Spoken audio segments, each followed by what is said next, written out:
أعوذ بالله السميع العليم من الشيطان الرجيم. بسم الله الرحمن الرحيم.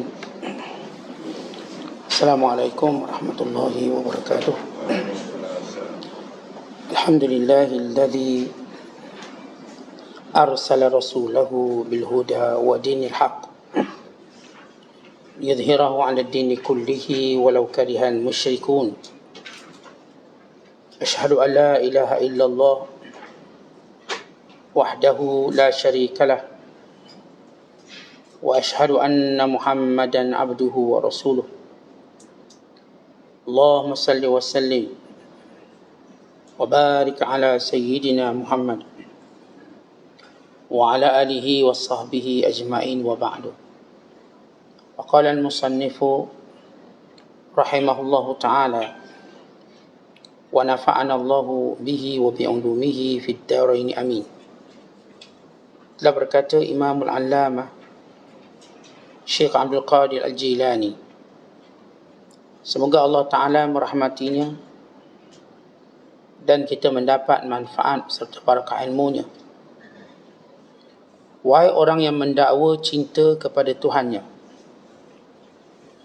jika engkau hendak sempurna cintamu itu, maka tutuplah semua jihad yang menghala kepadamu.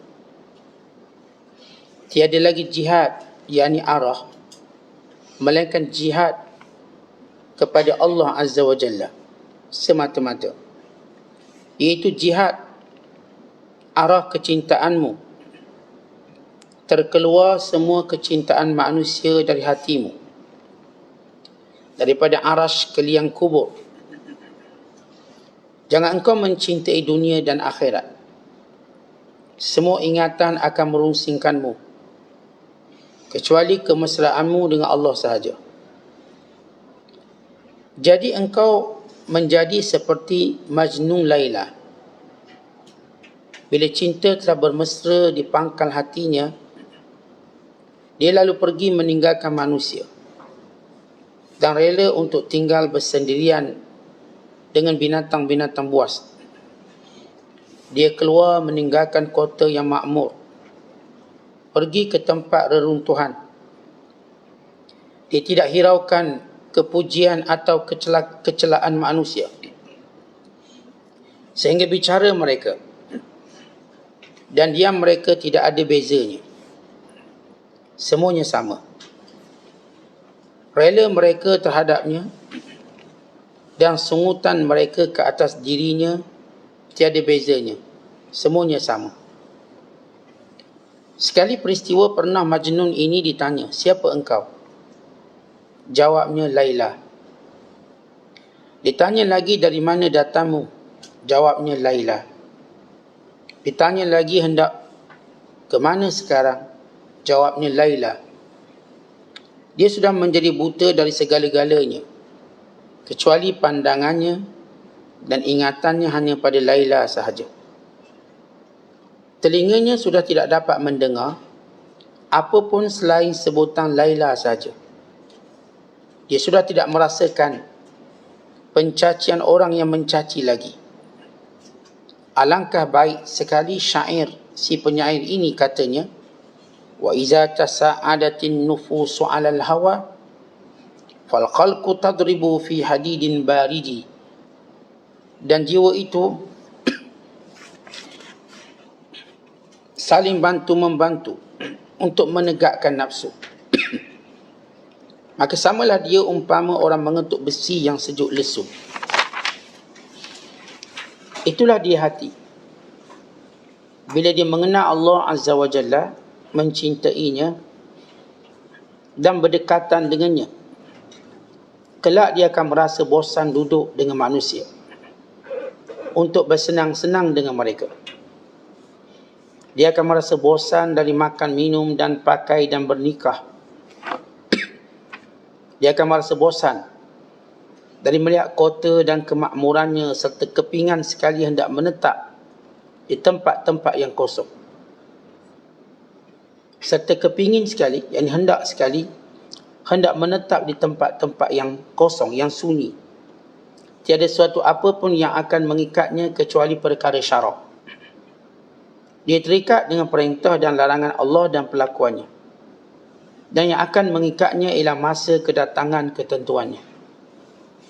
Ya Allah, ya Tuhanku, janganlah sampai Engkau membiarkan kami terlepas dari kuasa rahmat-Mu, hingga kami tenggelam pula di lautan dunia dan lautan kewujudan. Wahai Tuhan yang mengurniakan kemurahan dan pendapat-pendapat yang berlalu, selamatkanlah kami.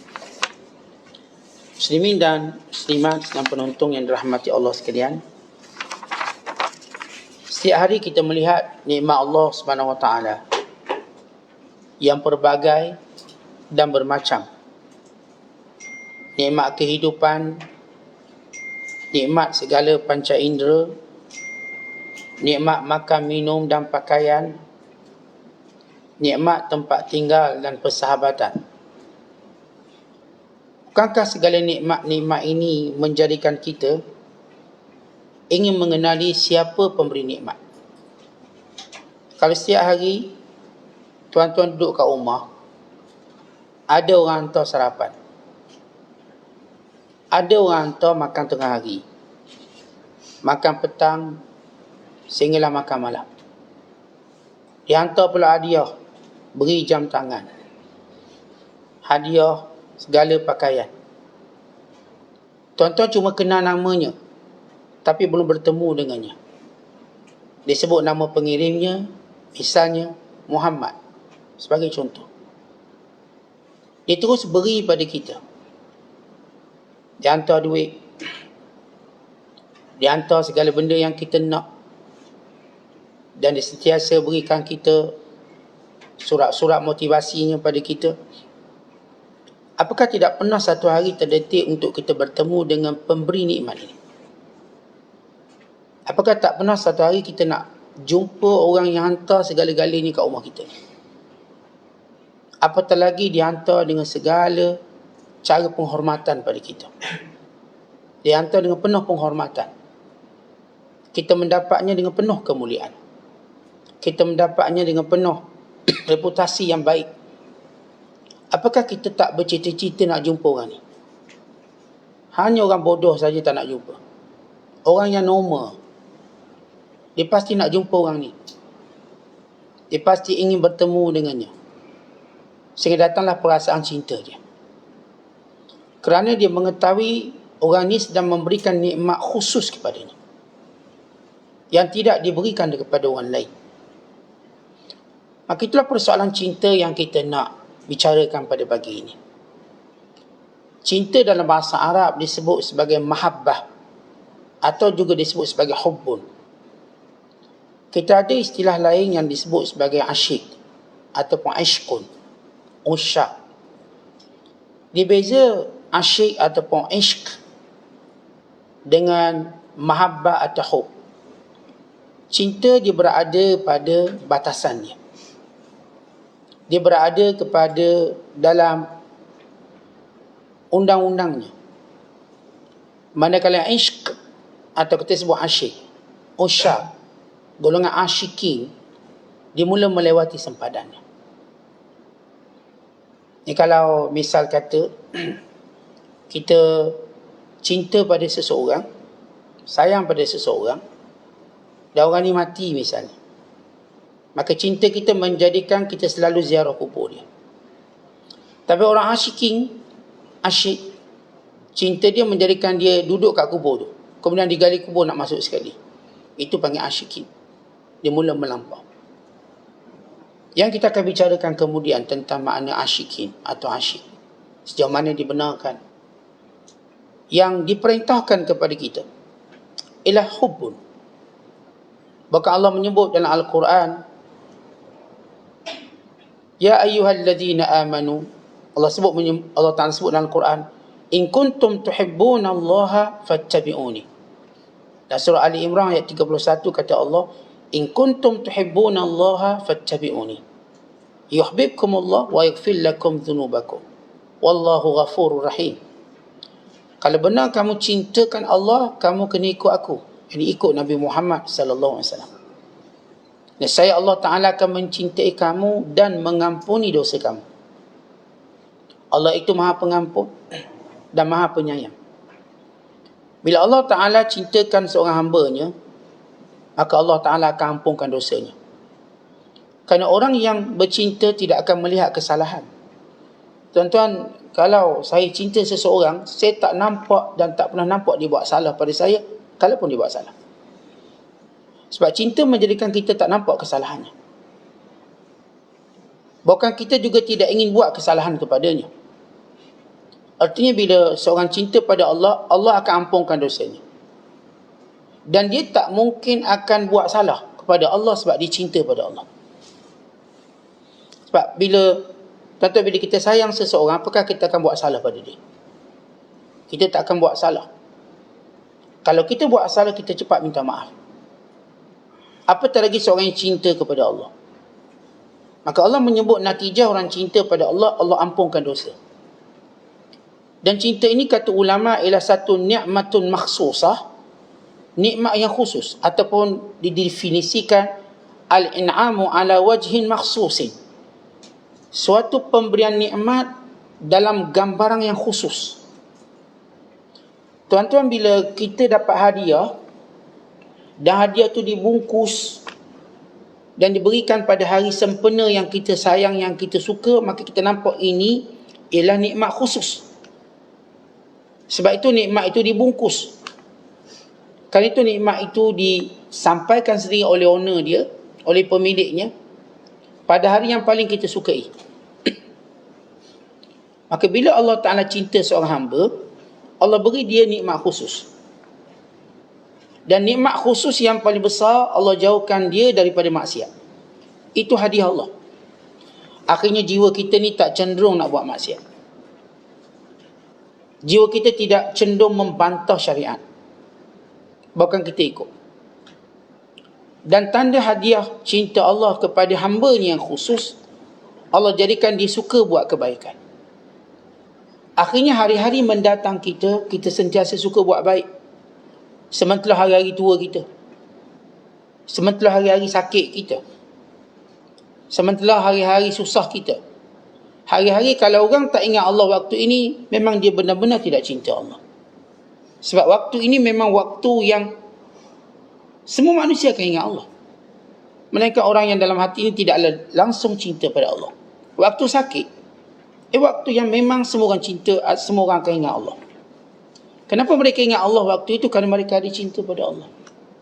Mereka akan merayu pada Allah, memohon belas kasihan kepada Allah. Dan waktu mereka susah, mereka pasti minta dengan orang yang paling mereka sayang. Kalau dalam hal duniawi, dalam hal-hal kehidupannya, apatah lagi dalam hal kehidupan yang sebenarnya, mereka akan minta dengan zat Allah yang mulia bila dalam keadaan susah. Dan demikian juga semua dalam keadaan-keadaan yang mana kebiasaannya orang ingat Allah. Tapi kalau orang dalam susah, waktu sakit, waktu tua, dia tak ingat Allah, maknanya dalam hatinya memang kontang cinta pada Allah. Memang tak ada. Kerana kebiasaan waktu ini, waktu tua, waktu sakit, waktu susah, memang orang ingat Allah. Bila tua, dia tahu hari dekat perjalanannya menuju Allah. Maka siapa lagi yang diharapkan kalau bukan Allah? Kerana bila mana waktu tua-tua kita, kita akan melihat nikmat itu mula dijauhkan daripada kita, supaya kita mencintai Allah. Dijauhkan kita daripada nikmat anak-anak. Anak-anak pun bawa diri. Dijauhi kita daripada nikmat-nikmat duniawi. Kita tak lagi suka nak melancong, nak ke sana, nak ke sini, sebab kita dah tua. Tengok tangga pun kita kata sakit belakang, sakit kaki. Maka Allah tarik nikmat tadi supaya kita benar-benar menumpukan cinta pada Allah. Dan demikian juga bila kita susah. Kerana kalau tuan-tuan tengok, bila kita susah, mana makhluk nak dekat dengan kita? Supaya kita dapat menggunakan tempoh itu bagi mencintai Allah. Allah hadiahkan masa itu untuk kita cintai Allah. Tapi manusia kalau tiga-tiga waktu ini gagal, berarti memang dalam dirinya tak ada cinta pada Allah. Memang tak ada. Tuan-tuan tengok orang makin tua, makin liak dengan akhirat. Bukan makin nak dunia. Dah tua dia, tapi nak dunia. Kalau pergi tempat-tempat duniawi, digagahi dirinya. pergi tempat-tempat ukhrawi, dia beri alasan 1000 bahasa. Maka kita tahu dia ada persoalan, masalah cintanya dengan Allah. Sebab dia tak cinta Allah. Maka bila seorang cinta Allah, saya katakan dua hadiah paling bernilai. Allah jauhi dia daripada larangan, Allah kuatkan dia untuk buat ketaatan. Ini basic siapa pun bercakap tentang cinta pada Allah. Sebab itu kata Syekh Abdul Qadir, wahai orang yang mendakwa cinta pada Tuhannya. Sebab siapa pun dia Islam, kalau kita tahu cinta pada Allah ni wajib, bukan sunat. Mencintai Allah itu wajib. Hanya orang yang mencintai Allah, orang ini selamat imannya. Bila orang tu tak mencintai Allah, lambat laun Allah akan tarik iman dia. Kerana Allah tak beri iman melainkan pada orang yang dicintai dan orang yang mencintai Allah. Innallaha a'ta ad-dunya liman sya'. Walakin lam yu'ti ad-din illa liman ahab. Allah akan beri dunia siapa pun. Tapi Allah tak akan beri agama, yakni Islam atau iman, melainkan orang yang Allah sayang.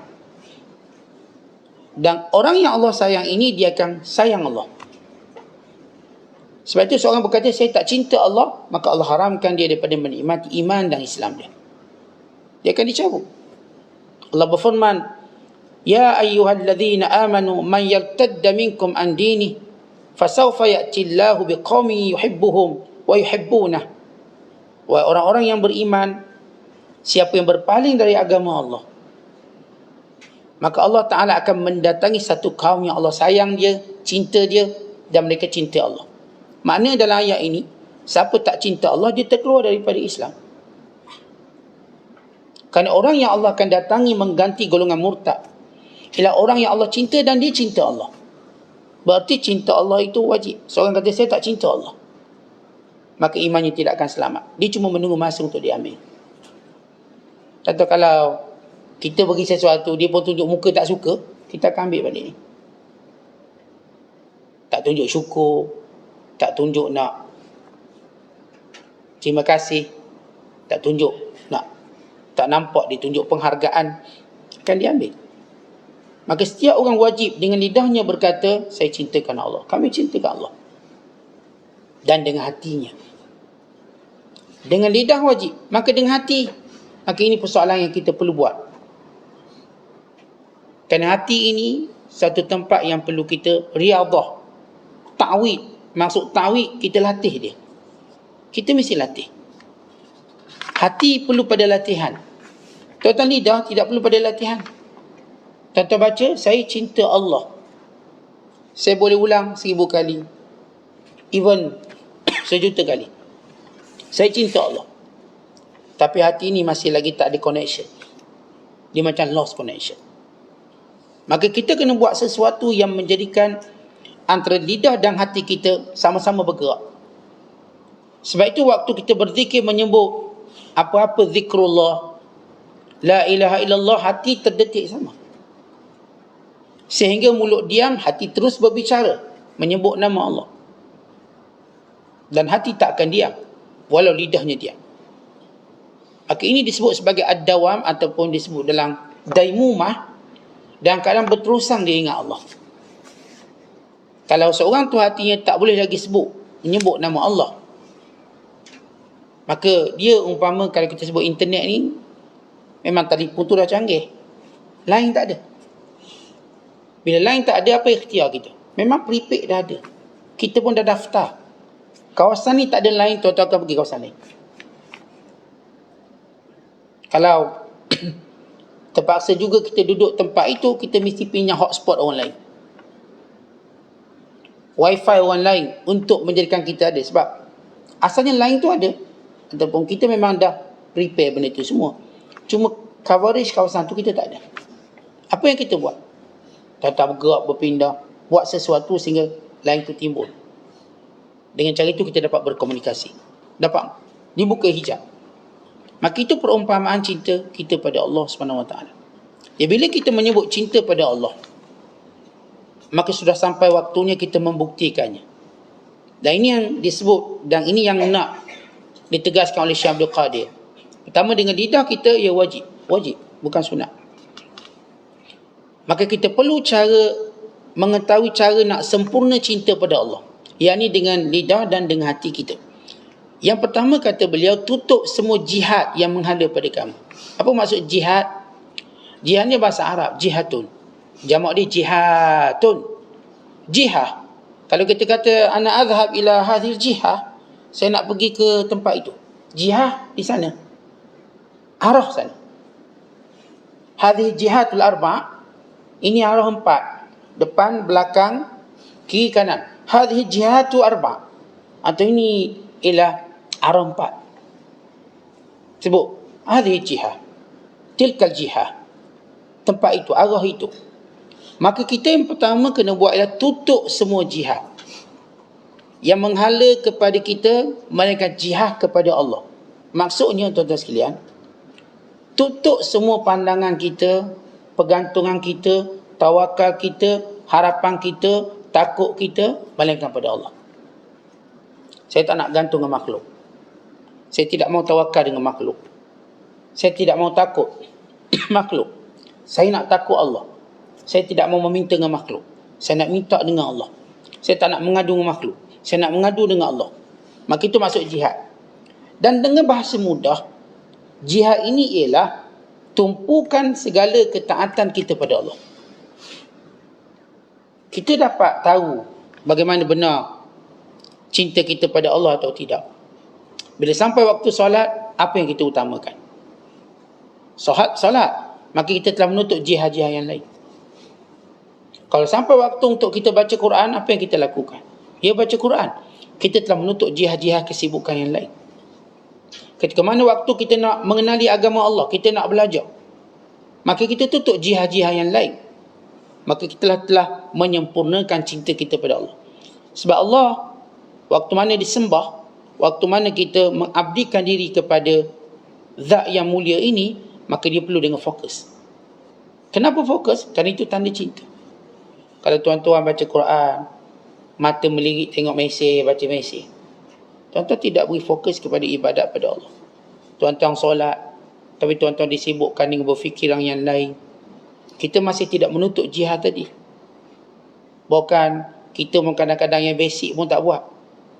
Handset pun tak pandai nak off waktu solat. Okay, bunyi. Padahal benda tu perlu alert dalam diri kita. Kalau tak nak off pun, misalnya, silentkan pun tak pandai. Itu belum lagi suruh jangan bawa. Oh, lagi tak boleh.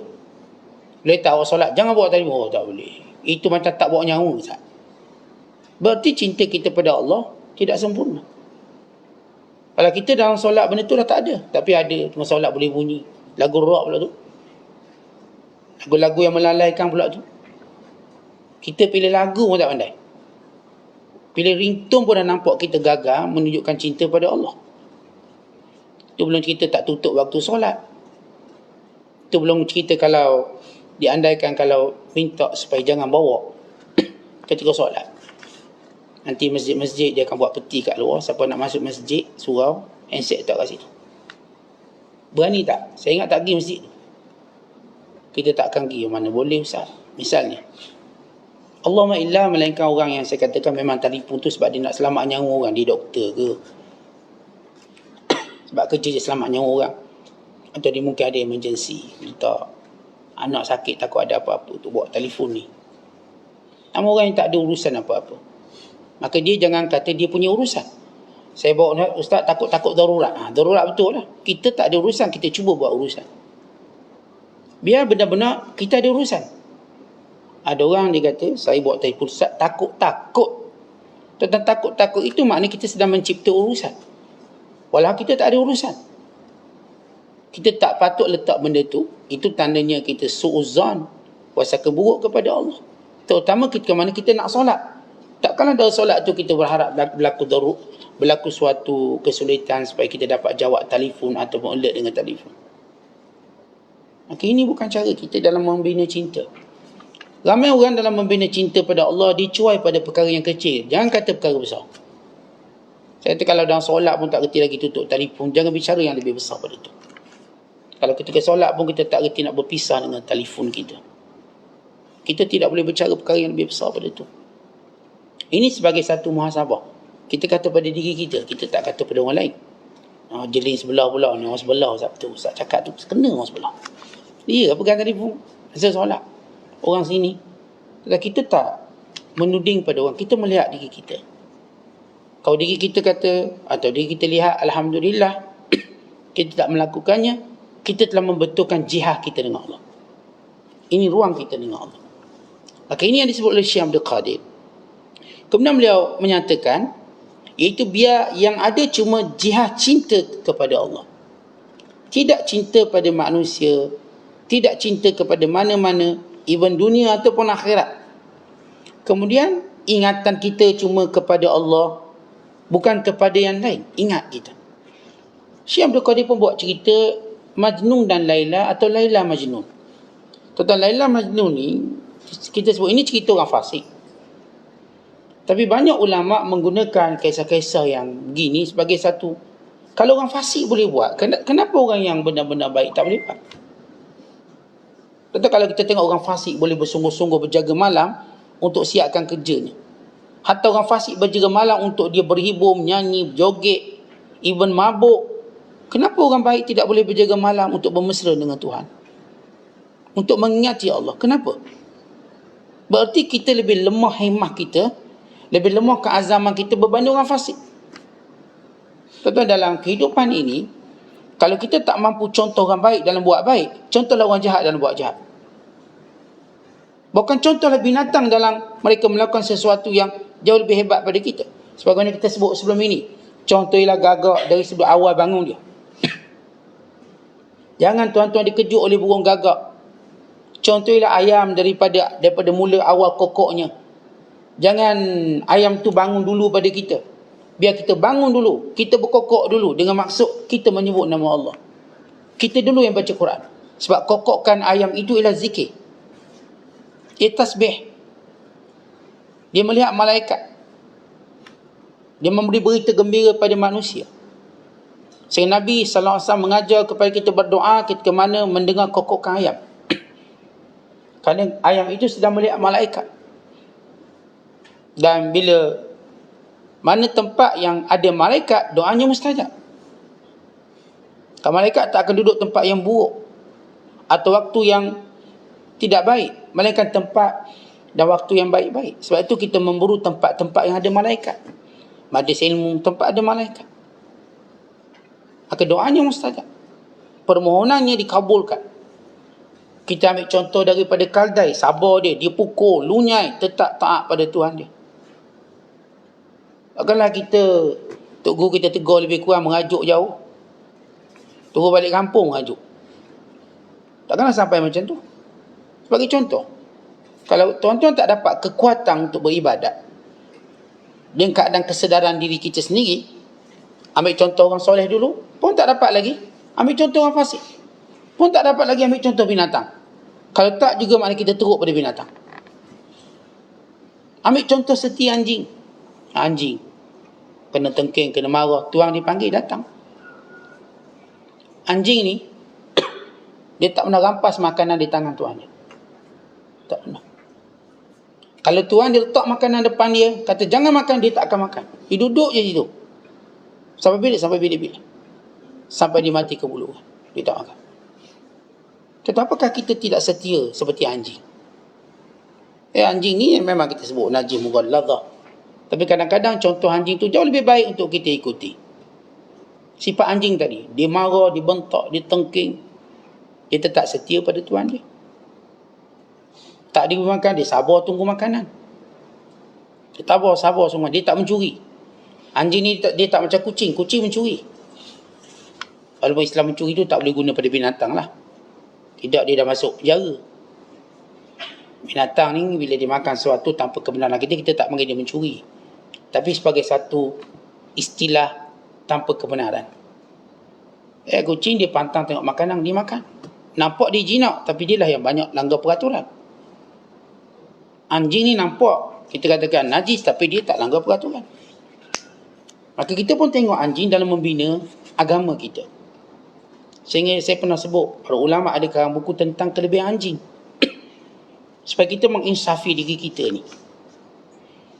Kan dalam Al-Quran bila Allah sebut surah-surah binatang, semuanya itu untuk panduan kita. Allah sentiasa memberi gambaran, tamsilan tentang binatang-binatang. Maka Syekh Abdul Qadir hadirkan kepada kita kisah ni kisah orang fasik, Laila dan Majnun. Ini cinta yang hebat, macam kita dengar cerita Romeo and Juliet. Tapi Romeo dan Juliet ini dia keluar selepas Laila dan Majnun. Ataupun kalau dalam kita katakan masyarakat, setengah-setengah masyarakat, dia mesti ada lambang orang yang paling kuat, hebat bercinta. Laila dan Majnun ni satu cinta yang luar biasa, yang berakhir dengan kedua-duanya mati dan tak menikah.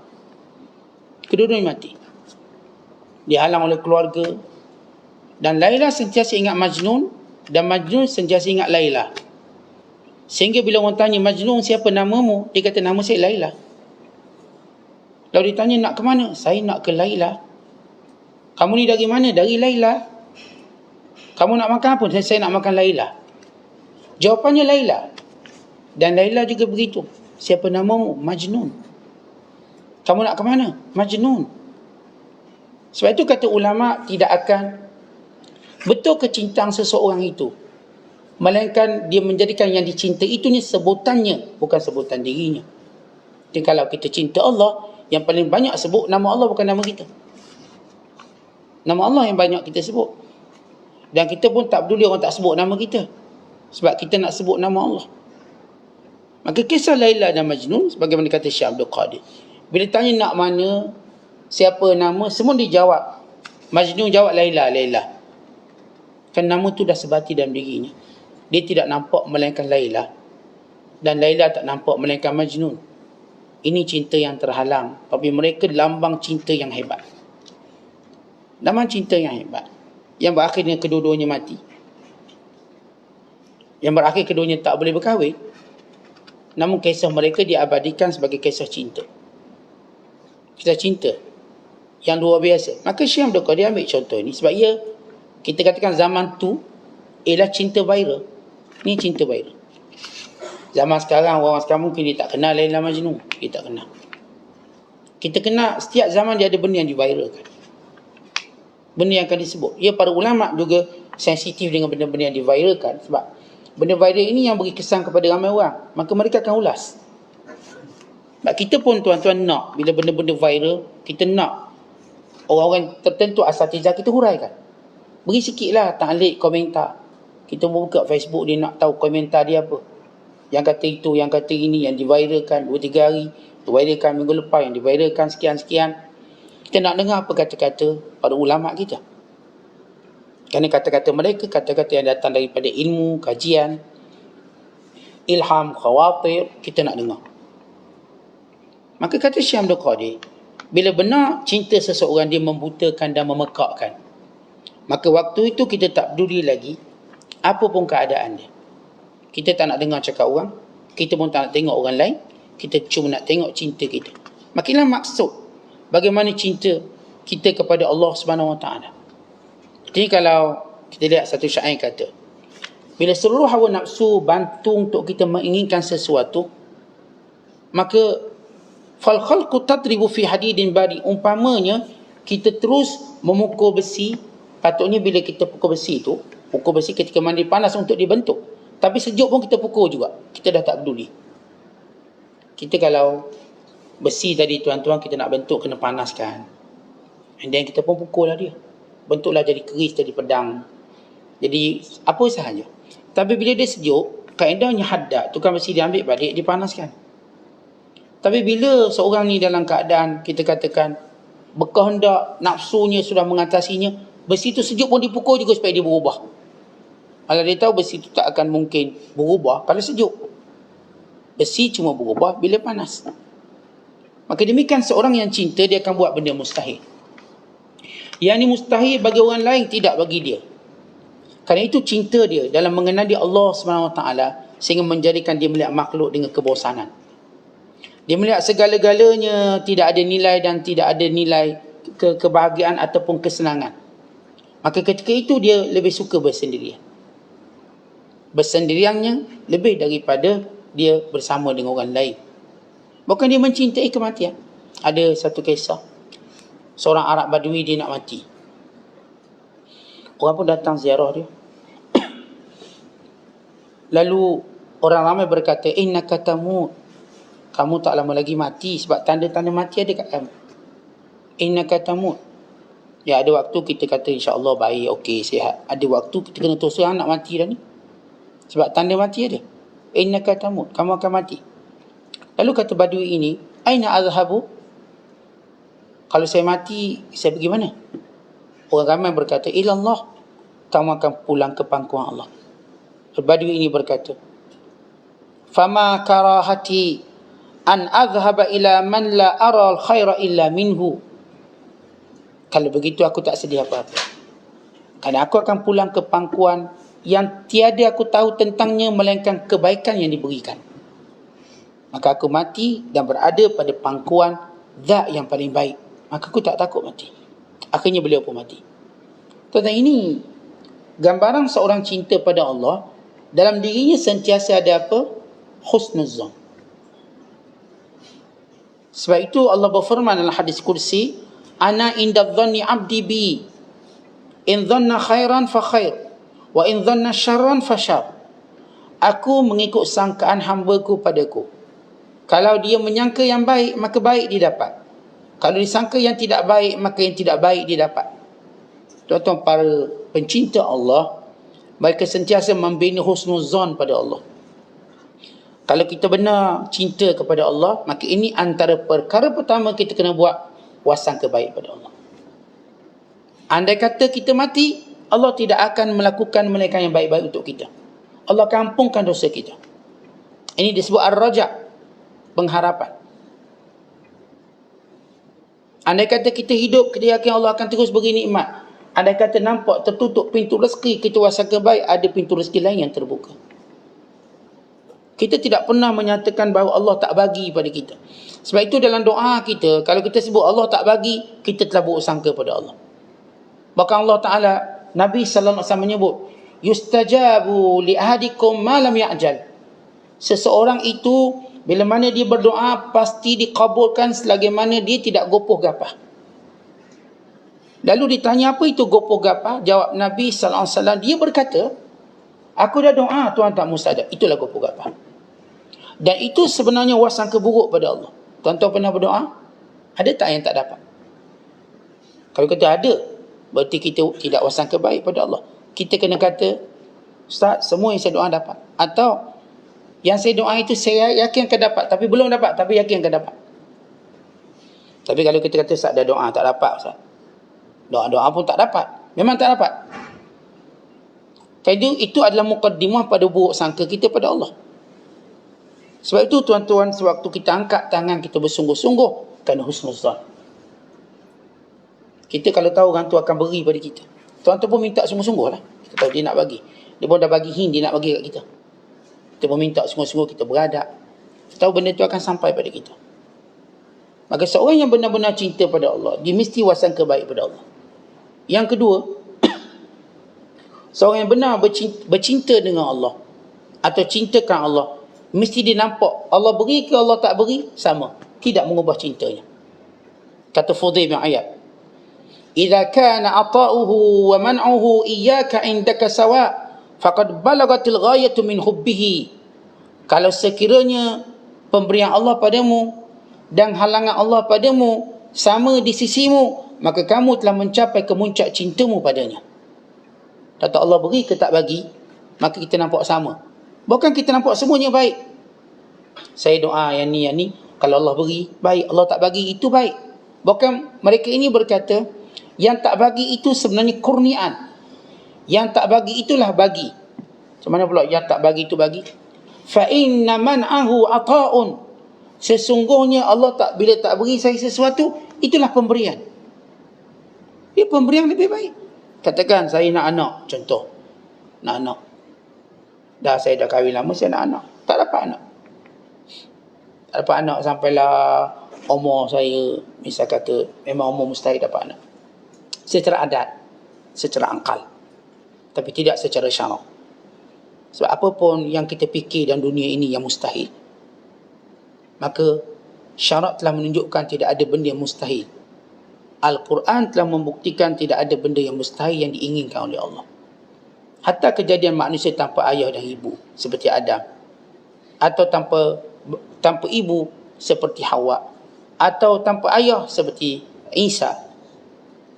Hatta beri zuriat pada usia 100 tahun, 120 tahun. Hatta memberi zuriat kepada perempuan yang mandul atau lelaki yang tua. Allah dah tunjuk contoh itu kepada para nabinya. Supaya di sebalik kita berkata akal mustahil dia secara adat, mustahil secara akal, tetapi perkataan kita perlu terhenti, tidak mustahil di sudut syarak. Allah boleh bagi. Kalau orang kata, boleh tak awak jadi Perdana Menteri? Adatnya tak boleh. Akal pun macam tak boleh. Tetapi tidak mustahil. Kalau Allah nak suruh saya jadi Perdana Menteri, saya tak pernah rasa mustahil. Melainkan orang lemah keimanannya, keyakinan pada Allah itu mustahil. Saya tak akan kata mustahil. Hatta pada benda yang orang anggap mustahil berlaku, saya tidak akan kata mustahil di sudut syarak. Ya, secara akal saya kata ya. Secara adat, kebiasaan ya. Tetapi secara syarak, yang ni, secara kuasa Allah, qudratullah, tidak ada mustahil. Maka bila beri dan larang Allah itu bagi kita sama, kita cinta pada Allah. Dan yang ketiga kata ulama, bila dawamu dzikri bil lisani wal qalb, bila lidah kita dan hati kita serentak berzikir pada Allah, berarti kita cinta Allah. Tuan-tuan, waktu tuan-tuan sebut Allahumma salli ala Muhammad wa ala ali Muhammad, hati cakap apa? Hati tak cakap apa, diam, latih biar dia bercakap. Ketika mana tuan-tuan sebut astaghfirullahalazim, hati kata apa? Kalau hati berkata astaghfirullahalazim, tuan-tuan sedang berada dalam kesempurnaan cinta. Mesti ada dawam dan dia ini berterusan. Artinya sampai peringkat tuan-tuan lihat, orang ni kita nampak lidahnya tidak berzikir, tapi hatinya sedang berzikir. Hatinya sedang berzikir. Walaupun nampak dia diam. Mungkin dia diamkan mulutnya supaya tidak diketahui oleh orang lain, tapi hatinya dengan lancar berzikir. Dan sepakat ulama, antara zikir lidah dengan hati, yang afdal ialah zikir hati. Tetapi yang sempurna ialah hati dan lidah. Yang sempurna. Allahumma illa, melainkan zikir dalam solat. Zikir dalam solat tak boleh dalam hati sahaja, dia mesti zikir dengan mulut. Kalau seorang itu zikir dalam hati, maka tidak dikira melakukan perkara sunat dalam solat. Maknanya kita baca subhana rabbiyal azim, subhana rabbiyal a'la, mesti dengan lidah. Kalau hati je tak dikira, tapi di luar solat dikira. Kerana solat itu syiar. Bila syiar mesti ditunjukkan. Kerana solat itu taklim, mengajar. Bila ajar kena tunjukkan. Kerana bila kita solat, kita mungkin sedang mengajar orang belakang. Bacaan yang betul, anak-anak kita bacaan yang betul. Bukan kita mungkin memperbetulkan bacaan. Kerana itulah kita baca Fatihah kuat, bagi imamnya, surah kuat. Dan masa yang sama, dia bukan sekadar kita dengar Fatihah, kita dengar bacaan yang betul Fatihah. Kita diajar secara tidak langsung. Dan yang keempat, bila benar seorang itu cintakan Allah, maka dia akan mengajak orang cinta Allah. Sebab siapa yang mengajak manusia cinta pada Allah, maka Allah cinta pada dia. Tuan-tuan, kita yang majikan sayang sangat kat kita sebab apa? Sebab kita promosi dia.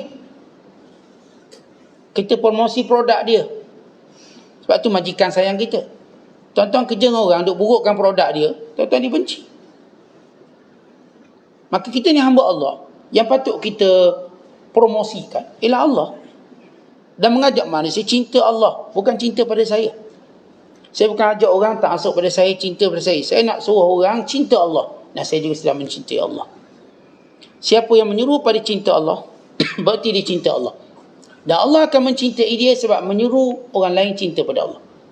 Dan Allah sebut dalam Quran, وَمَنْ أَحْسَنُ قَوْلًا مِمَّنْ دَعَا إِلَى اللَّهِ وَعَمِلَ الصَّالِحًا وَقَالَ إِنَّنِي مِنَ الْمُسْلِمِينَ. Siapakah yang lebih baik perkataannya daripada orang yang menyuruh manusia kepada Allah dalam keadaan dia terus melakukan amal soleh dan dia berkata, aku di kalangan orang yang sentiasa tunduk kepada Allah. Tuan-tuan, dalam hidup kita, kita ajak tak, kita seru tak orang pada Allah. Umpama kita kata kat anak-anak kita, bang semahyang, nanti Allah marah. Kita kata, angah, jangan lupa tutup aurat, nanti Allah murka. Kalau tutup aurat, Allah beri pahala, Allah beri syurga. Kita sedang menyebut, mempromosikan Allah dalam hidup dia. Abang-abang jangan bimbang kalau mak mati, kalau ayah mati. Allah yang memberi rezeki tu tak mati. Sebagaimana Allah beri rezeki pada ayah, pada umi, demikian Allah akan beri rezeki pada abang, pada angah, pada adik. Yang penting abang jangan lupa solat, jangan lupa doa. Jangan langgar perintah Allah. Tentang setiap hari kita promosi Allah dalam keluarga kita. Bukan kita bercakap dengan pasangan kita pun sama. Bang, kalau abang mati macam manalah saya? Awak jangan bimbang, kita kan ada Allah. Allah akan cukupkan kita. Ya Allah Ta'ala tahu bila sesuai saya mati. Kadang-kadang setengah isteri dia bimbanglah suami dia mati. Sebab dia lesen kereta tak ada. Lesen motor pun tak ada. Basikal pun tak pernah naik. Dia pun tak pernah pergi pasar. Suami dia betul-betul orang yang kita katakan caring sungguh ke dia. Semua dia jaga. Makan pun dia tak pernah suap. Suami dia suap. Yang ada geng-geng romantik sampai ke rumah ni. Jujur romantik dia. Jadi dia duk fikir, kalau suami saya mati, terbayang jauh, Allah habis. Siapa nak suap saya makan?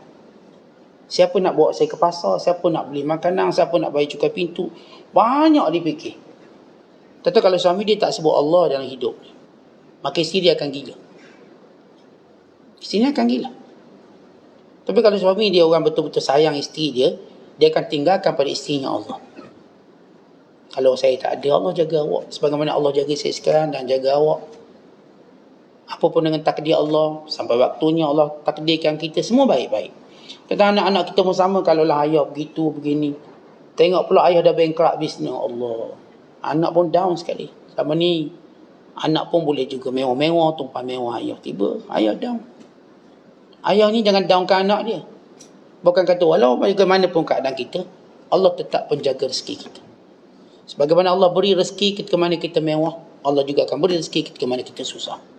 Kita tak akan mati kebuluran, kita tak akan dibiarkan.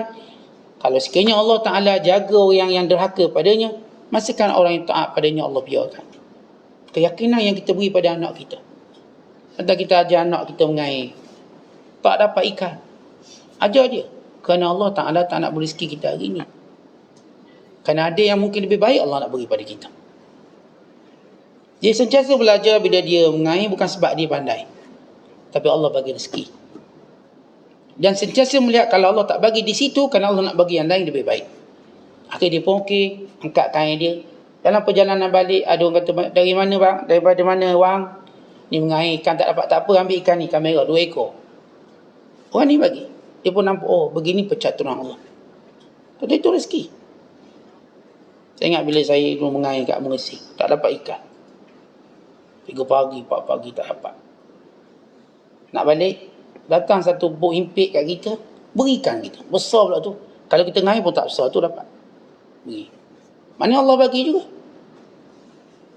Dan kadang-kadang kita ngair tak dapat, tapi no, dah siap, dah bakar kat atas ikan, dah bakar. Daripada mana ikan tu kita pun tak tahu. Yang tahu dah siap bakar, boleh makan.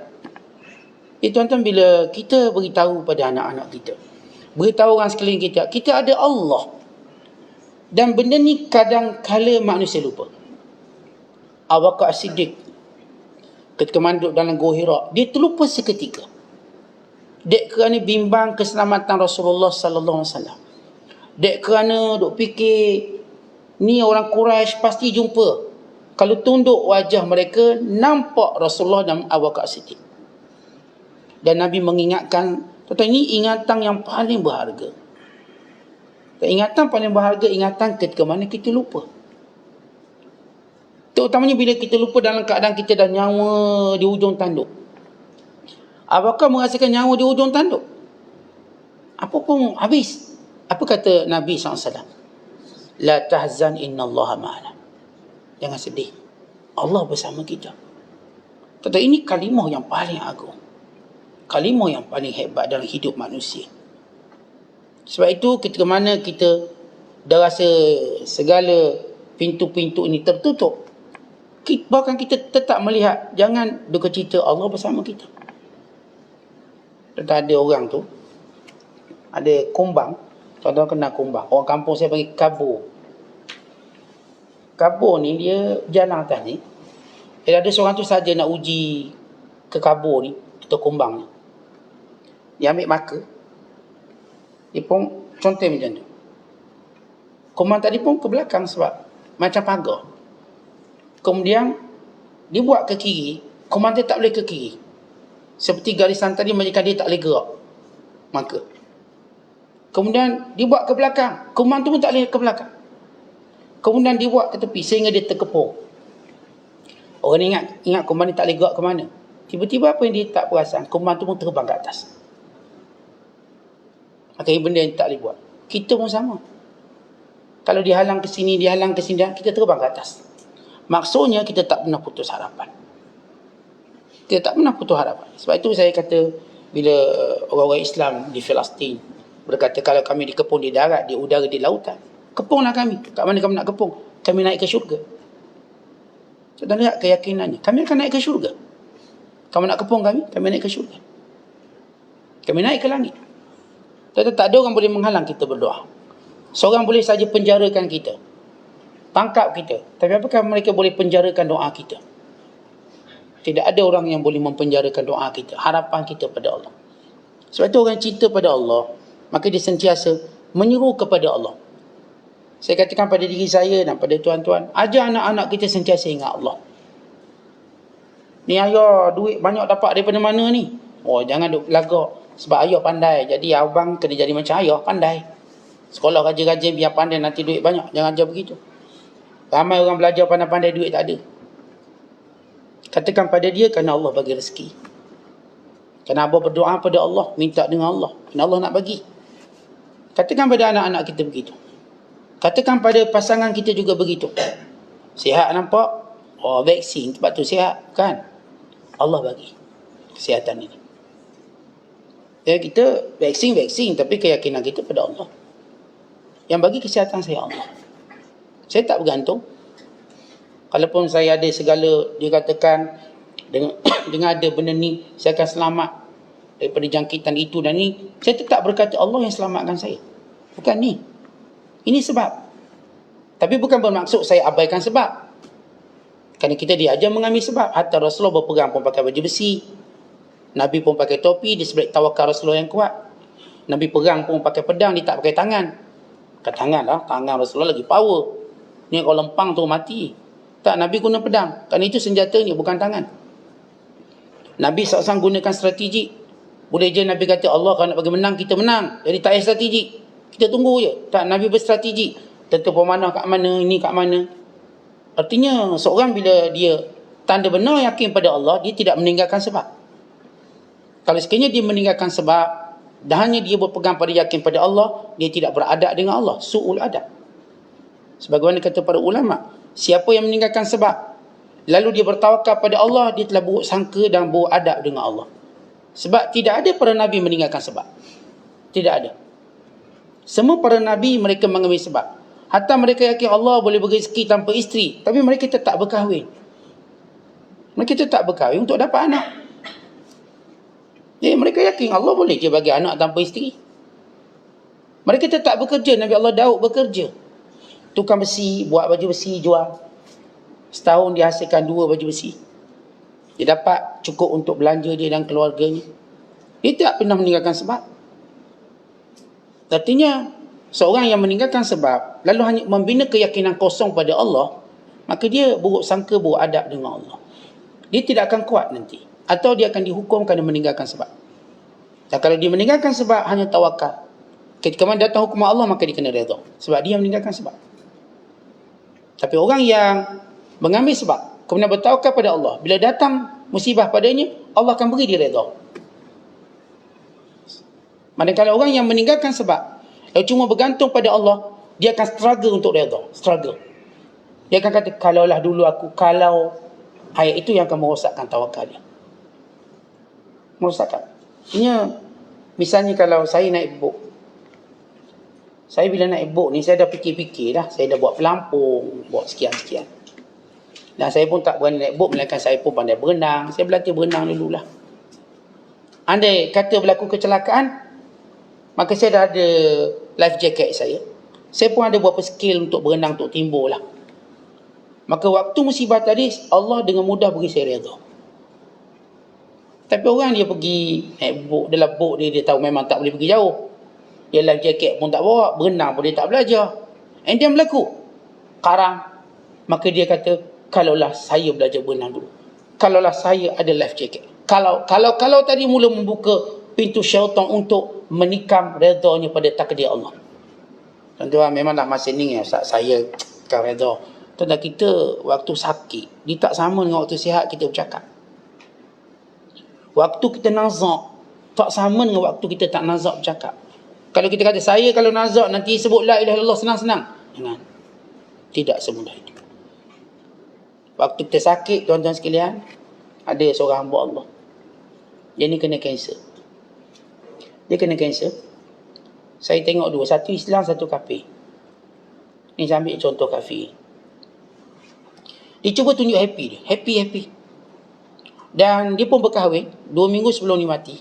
Kena kanser, kahwin. Tapi dia cuba tunjuk happy, bagus dia kata, kanser tak pernah menghalang untuk saya, gembira dan sebagainya.